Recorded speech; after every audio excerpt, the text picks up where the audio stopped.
Hello, beautiful souls. Welcome back to my channel. I'm Amanda, and I have been receiving messages, downloads, channeled messages, as well as signs and synchronicities here, there, and everywhere over the last several weeks, but especially in the last week. The message that's been coming through, I feel, does connect with the Scorpio full moon that was last week, but specifically with the Phoenix energy.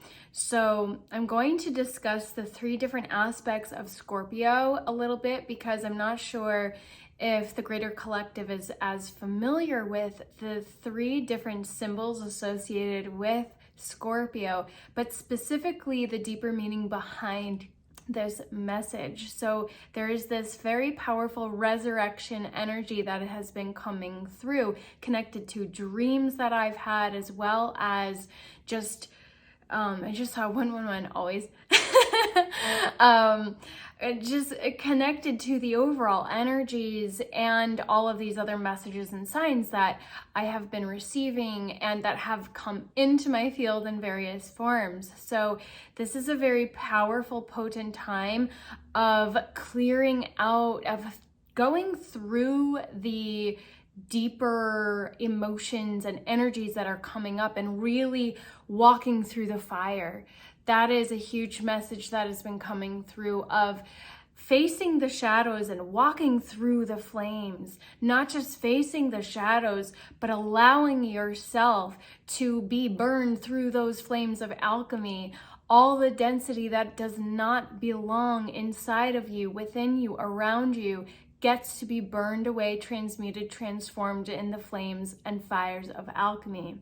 So this has been a very, very powerful theme that has been coming through. And no, of course, it is not easy.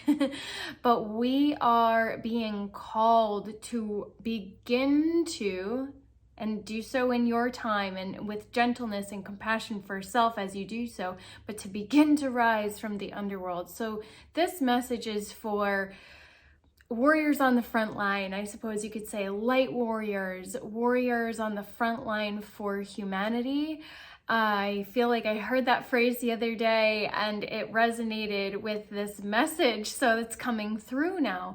So if you resonate with this notion of being a light warrior and, not being afraid of the shadows, because the truth is, it is through the darkness, it is through the crucible that we become transformed, and that is how we become the light beings that we are here to be. It is only by walking through the fires and walking through those flames, burning away the shadows, illuminating the shadows and transmuting and integrating them, that we become our most powerful golden phoenix versions of ourselves. So this is a resurrection into embodied love, into union, into wholeness. It is a resurrection into joy.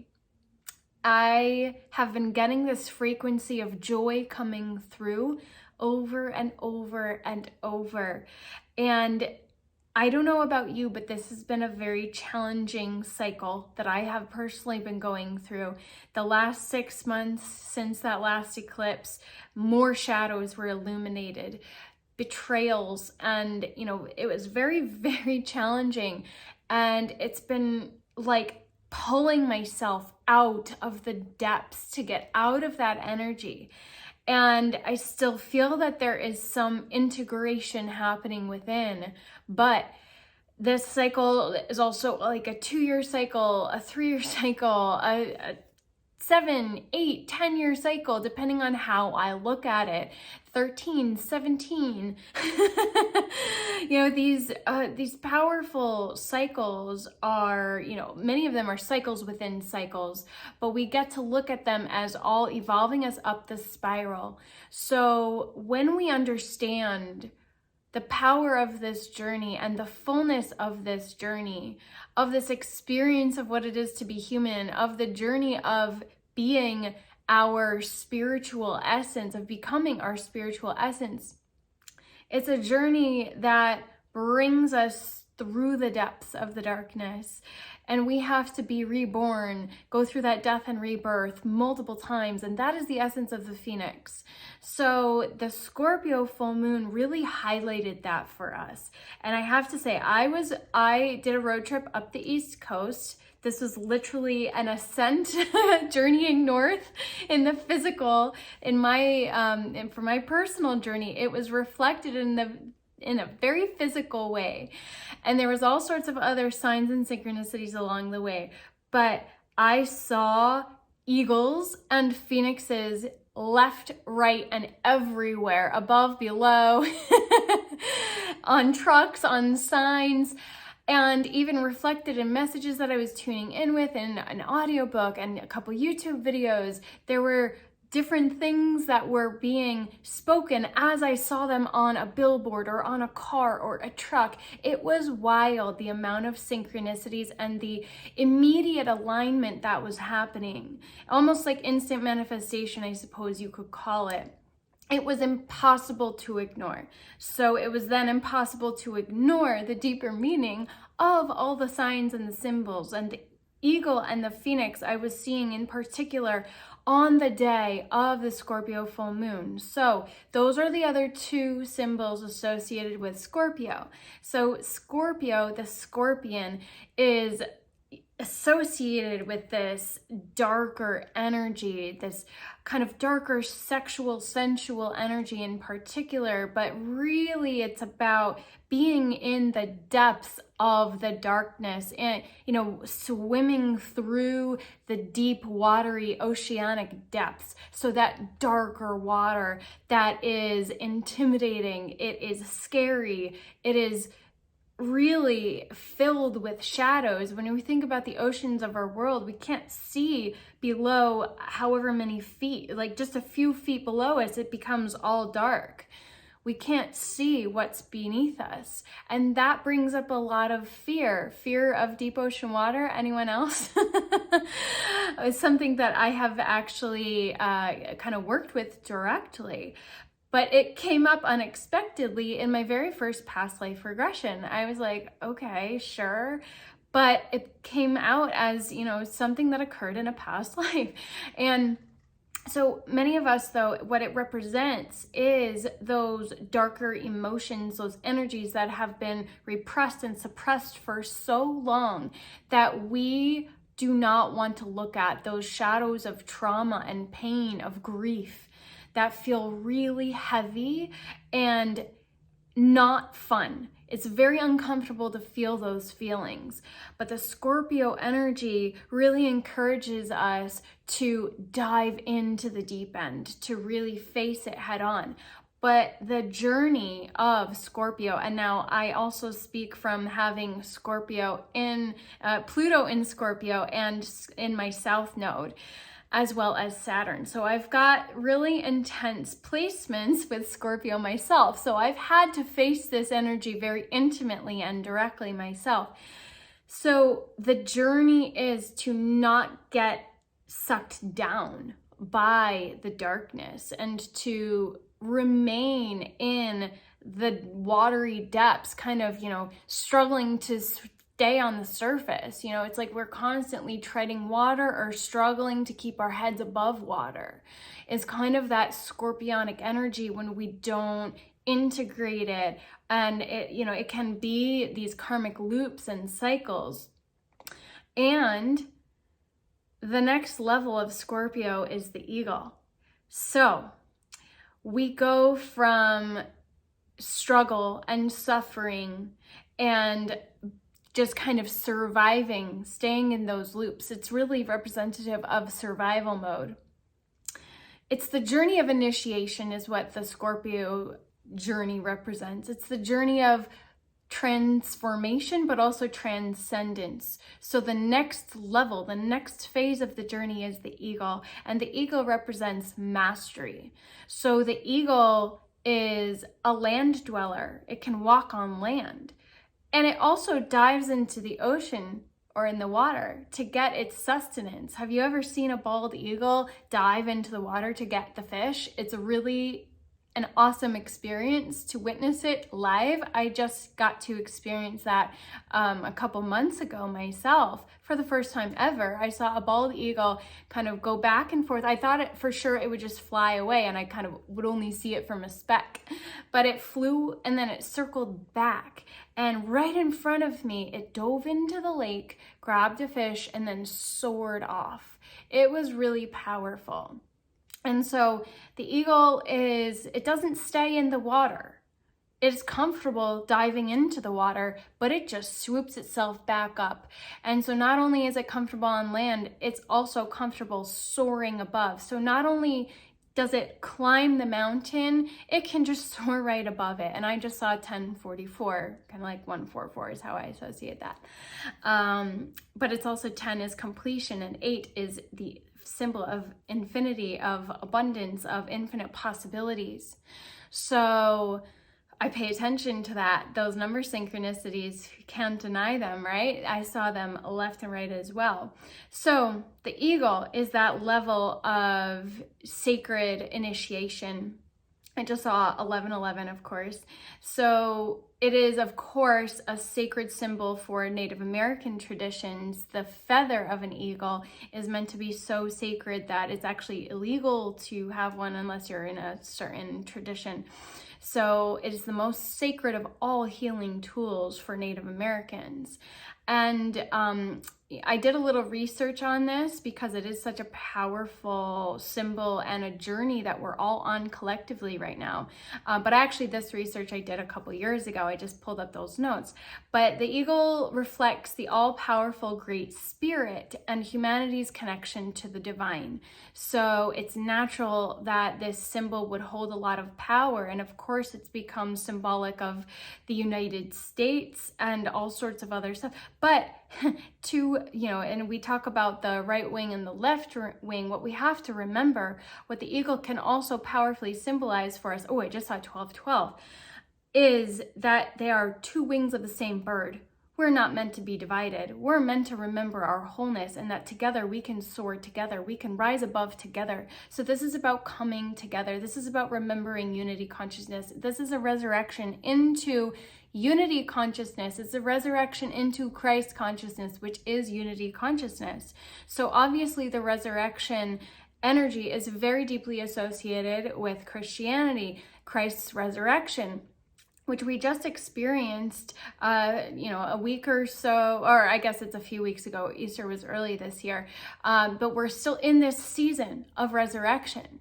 And now we have this Scorpio full moon amplifying this energy. And yet Venus is still in the underworld. So anybody on the priestess path also knows that there is still this time where we're kind of walking through the underworld and integrating those shadows.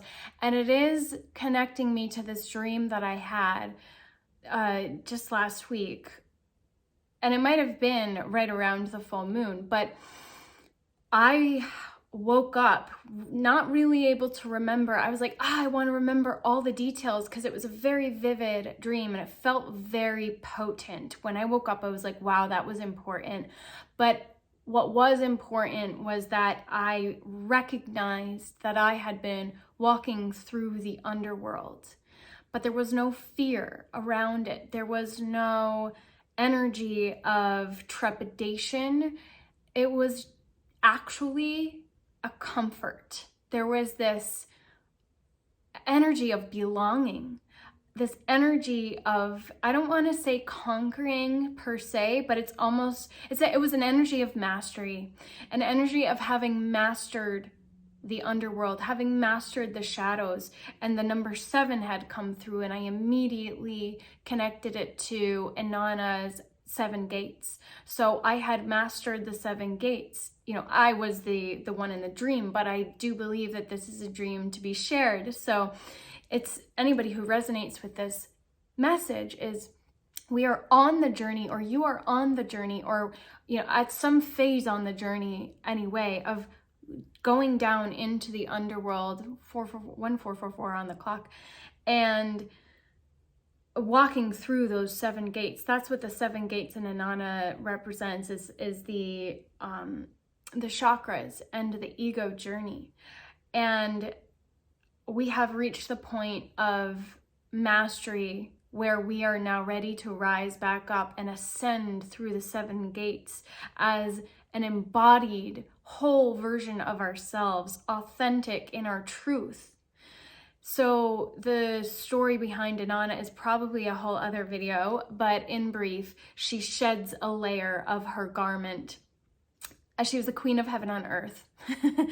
She is the embodiment of Venus, and she's connected. Inanna, Ishtar are more or less the same. The Mesopotamian and Sumerian traditions, the Babylonian traditions. So there's a lot of distortion connected with a lot of these myths, but in its purest essence, her journey is representative of the ego death and the resurrection. It is a representation of the rise into the resurrection body, the light body, embodied in love. And the roses, she is the rose.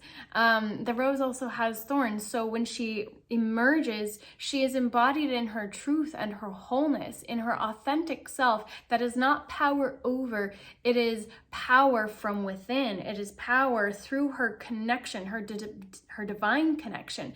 There's also a humbling that happens.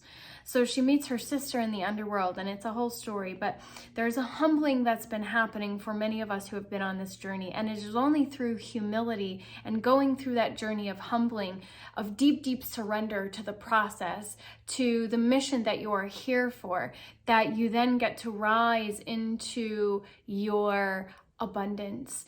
And the abundance is coming from a space of love. It is coming from a space of truth and authenticity. And it isn't necessarily about material abundance, although there's nothing wrong with that, but it is about abundance coming from a space of service. You're serving the rising of humanity. So it's like, as we resurrect into our phoenix selves, the golden phoenix, which is the element of alchemy. So after the eagle comes the phoenix. As we rise, we're lifting others along with us.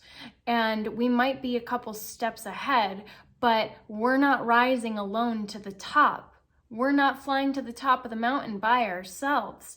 We are saying, here, I'm going to lead the way, and I'm going to teach you how to not just spread your wings, but to resurrect your golden wings as well. So masters, teachers, guides, mentors, spiritual healers, this is the phase that many of us are entering into, is that embodied truth and wholeness. And, I'm not going to project and say that everybody out there who has been a leader until now is false light, but that's a huge problem that many of us have encountered, and that has distorted this path.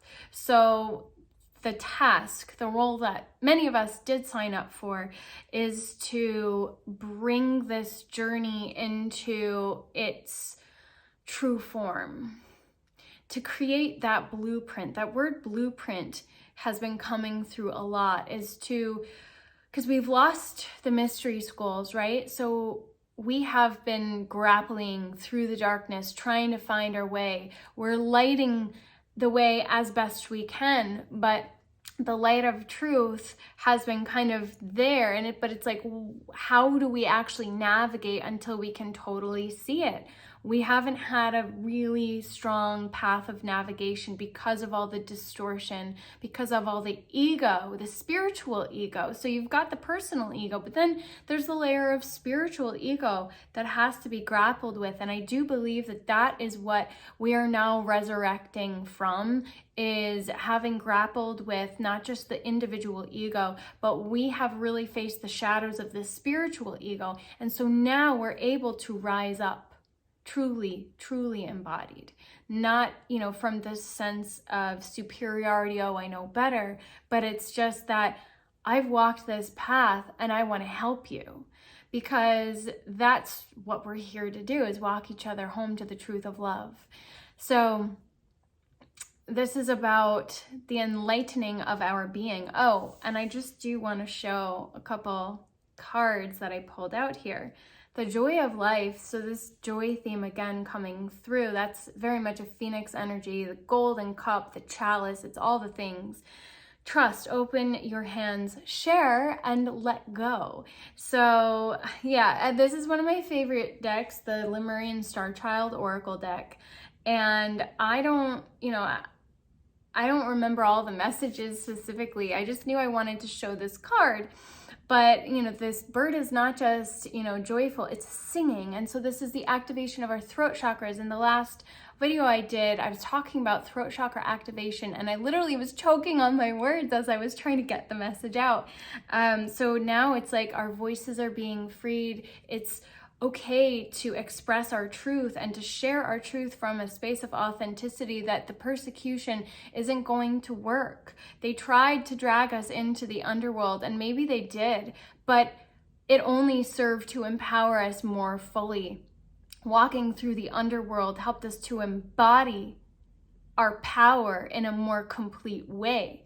So if you have dealt with people trying to interfere with your mission, to interfere with your purpose, to keep you in the shadows, well, you can thank them.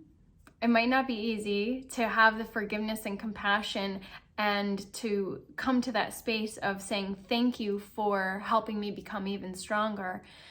That's not easy, but that is, in essence, what has happened, even though what they wanted was to drag you down and keep you there. It has only been that slingshot pulled back that much further, so you can rise that much higher and shoot that much farther like the star that you are. So the fire of transformation, yes, this Phoenix energy, radical purification, violet flames, surrendering, and resurrection. So there you go. So I wasn't looking at the cards first when this message wanted to come through. They're just so they're perfect reflections of this. And then emergence. So this energy is just this, I feel like it kind of brings these two cards to a lighter frequency of being. It's the sun rising, wings, butterfly energy, but we still got this solar fiery energy, but it's tempered and it's just sweet. There's this sweetness of being here. Celebrate sensuality, joy. Here we go, joy again. Right to enjoy truly living. So this card was the joy of life, right? And then we've got joy again. So it's just, it's very, very powerful to go through this journey of coming up from the depths. And the eagle is that state of wholeness achieved through hard work, from having walked through those flames. And I do want to share this one quotation that I had written down.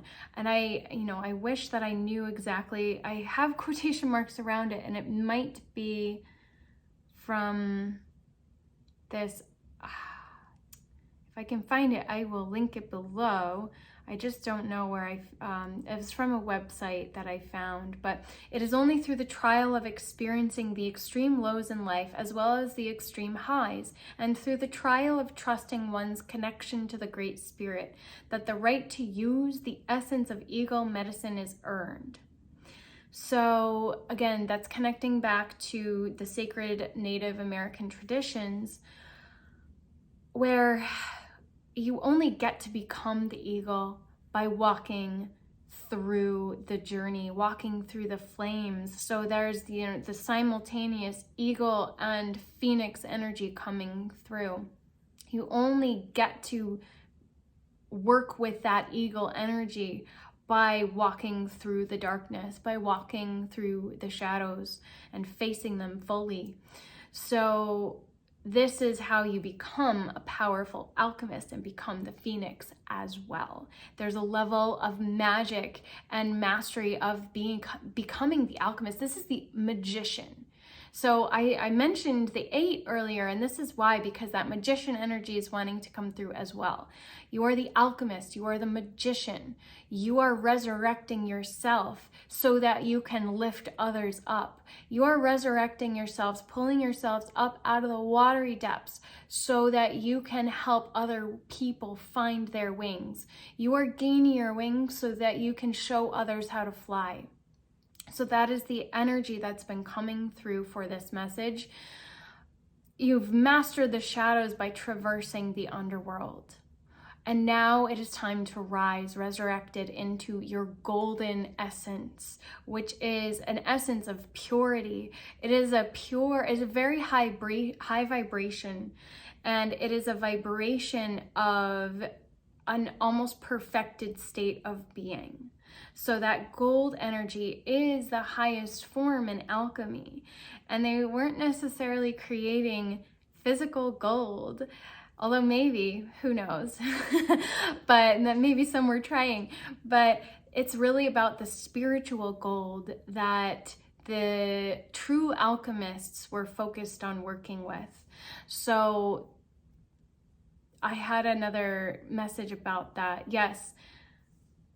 Yes, so there's this royal frequency, the light and courage energy, and it's, fire is the energy of the lion and the dragon. So it's just this pure power, this pure primordial power.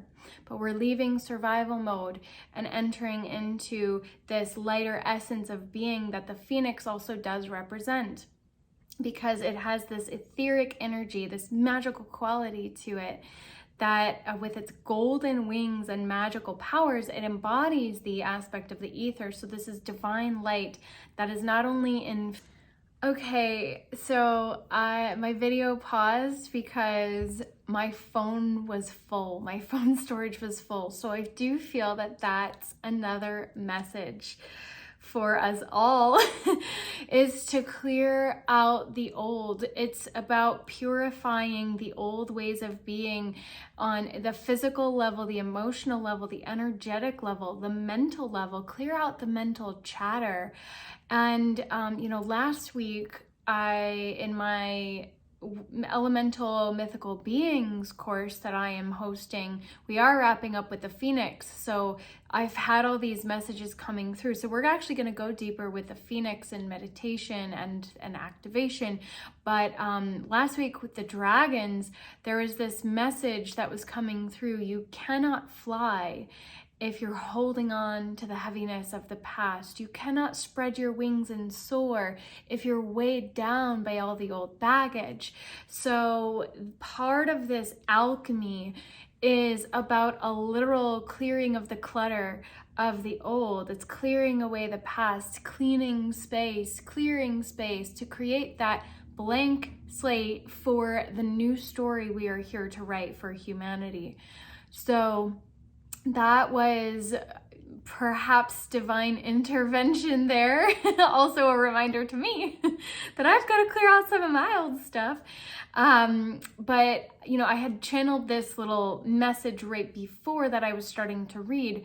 The phoenix with its golden wings and magical powers embodies the aspect of ether, divine light, not only infused into its essence, but as its essence itself.